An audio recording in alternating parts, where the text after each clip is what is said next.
ঈদুল আজহার যে পশু কুরবানির দিন সেটি আসলে আর মাত্র কয়েক ঘন্টা বাকি রয়েছে। রাত পোহালে আগামীকাল শনিবার যে পবিত্র ঈদুল আজহা সেটি আসলে উদযাপিত হবে। আর এই ঈদুল আজহাকে কেন্দ্র করে রাঙামাটির একমাত্র অস্থায়ী পশুর হাট বসেছে রাঙামাটি ট্রাক টার্মিনাল প্রাঙ্গণটিতে।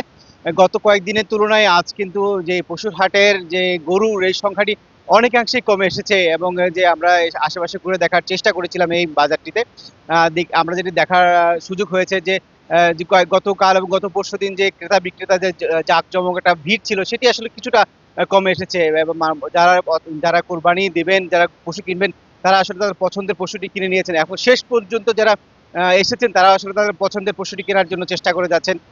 যে এখানকার যে পশুগুলো বা গরুগুলো রয়েছে তার বিশেষত চাহিদা হচ্ছে যে এই পশুগুলো প্রাকৃতিকভাবে যে বিভিন্ন উপজেলায় যে প্রাকৃতিকভাবে বড় হয়ে থাকে, প্রাকৃতিক ঘাস বা অন্যান্য লতাপাতা খেয়ে বড় হওয়ার কারণে এই পশুগুলোর বেশ চাহিদা রয়েছে। এবং এখানকার যে রেড চিটাঙ্গা গরু বলা হয়, যেটা লাল প্রজাতির গরু, সেটি আসলে বেশ চাহিদা রয়েছে এখানকার স্থানীয়দের মধ্যে।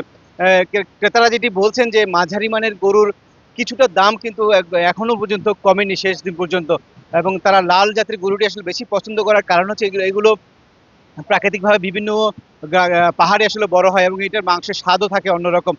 তার জন্য তারা আসলে এখানকার যে প্রাকৃতিক গরুগুলো কেনার জন্য এসেছেন, এবং বড় গরুর দাম সর্বোচ্চ আসলে ৩-৩.৫ লাখ টাকা পর্যন্ত বিক্রি হচ্ছে। আর ছোট মাঝারি মানের গরুগুলো আসলে ৫০ থেকে ৭০, ৮০, ৯০ করে বিক্রি করা হচ্ছে। ক্রেতারা যেটি বলছে আসলে এখনো পর্যন্ত সেভাবে তারা দাম পাচ্ছে না বলে এখনো পর্যন্ত তারা ধরে রেখেছেন পশুগুলো। তারা প্রত্যাশা করছেন যে শেষ বেলা পর্যন্ত তারা রাখবেন, এবং তারা এই গরু সব যেগুলো গরু নিয়ে এসেছেন সবগুলো তারা বিক্রি করতে পারবেন। এছাড়াও আমরা বিভিন্ন এই এলাকা ঘুরে, এই আশেপাশে এলাকা ঘুরে দেখি যারা ইজারাদার তারা বলছেন যে এখানে যে পশু আনা নেওয়া সব থেকে তারা সর্বাধিক ব্যবস্থা রেখেছেন, যাতে ক্রেতা বিক্রেতারা এখান থেকে পশু কিনে তারা স্বাচ্ছন্দ্য বোধ করেন। এছাড়াও এখানকার পশু বিভাগের, স্বাস্থ্য বিভাগের আমরা দেখেছি তারাও বসেছেন যাতে অসুস্থ পশু এখানে প্রবেশ না করে, এবং যদি কোনো পশু অসুস্থ হয়ে যায় সেই সব পশুগুলো তারা চিকিৎসা দেওয়ার জন্য তারা কাজ করে যাচ্ছেন। এছাড়া আইন শৃঙ্খলা পরিস্থিতি এখানে ভালো রয়েছে বলে আমাদের ইজারাদাররা আমাদের জানিয়েছেন।